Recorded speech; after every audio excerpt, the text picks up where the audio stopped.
Welcome to today's webinar. And although I want to talk about SARS-CoV, Corona, I've started the slide series with a statue of Greek philosopher Socrates and his considerations about the three filters you need to build in your stories when you want to give information to people. So let's see, what is the first filter? Well, the first filter is someone, or is will I tell you the truth? And I will do my best.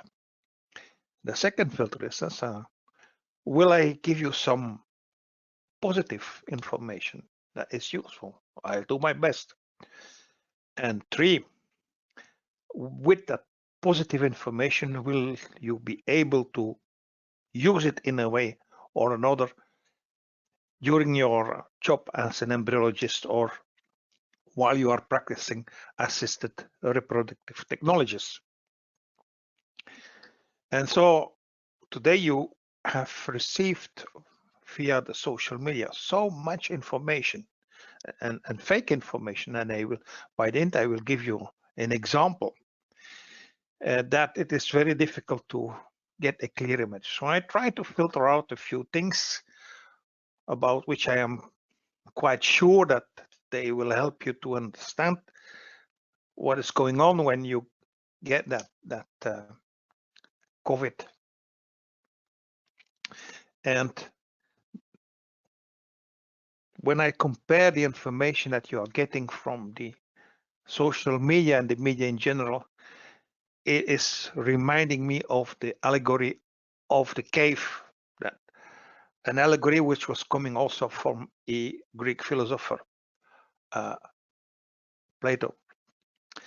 And the story tells that some people were sitting in a cave behind a wall, and behind the wall there was a fire that produced light, and actually other people were moving objects. And what really people in the cave saw was just the shadow of things, not the real objects. And that's a little bit what I think is happening today in general with all the information that you can collect from the internet. That it's not the real situation. I'm telling you that because the pandemic that we are having now is not the first pandemic. I would advise you to go back and to look in the first pandemic, which was the Spanish flu.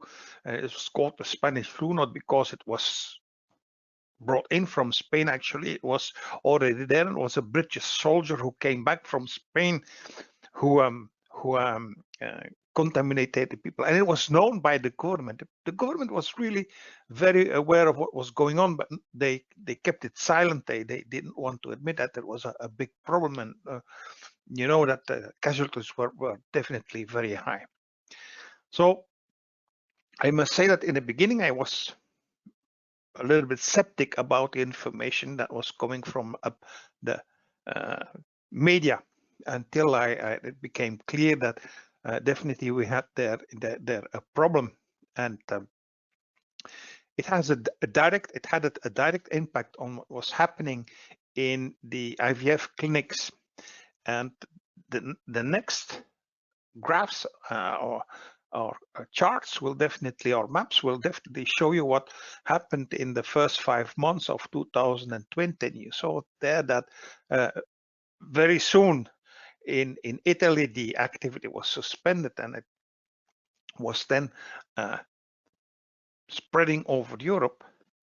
And you see that by the end of May, in nearly all countries, with the exception of Sweden, the assisted reproductive technologies were restarted again. The reason was that in some countries there was definitely a forced cessation of the activity by a national or a local authority. And you see there that Switzerland is there in blue, but I can tell you that there was still a lot of activity going on. while in other countries, Spain and Turkey, for example, there was definitely a stop of an activity.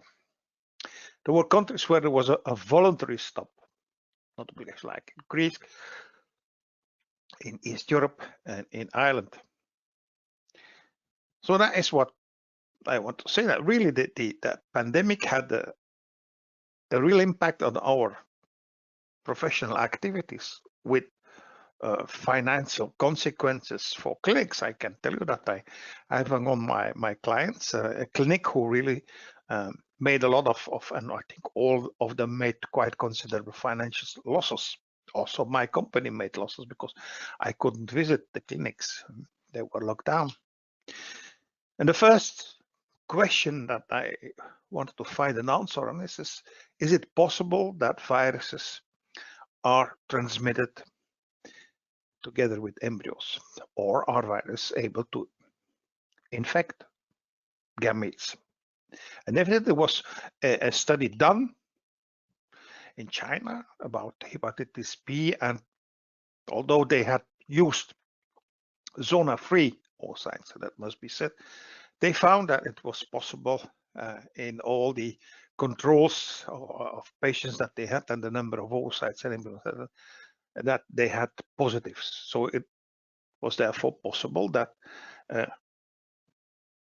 there was a possible vertical transmission of hepatitis B through the germline. Only if the embryo is infected, it will make a baby, and there would be then the transmission via the germline. That's a serious threat. On the other hand, people looked also to the possibility of finding viruses in follicle fluid, and again, there's a paper coming from Russia. They found that it was possible to detect the herpes simplex virus in follicle fluid. And there was also a paper in 2011. It was published by the Dutch people from Maastricht, the group there, who showed that it was possible to infect with the AIDS virus oocytes, but that the risk was very low.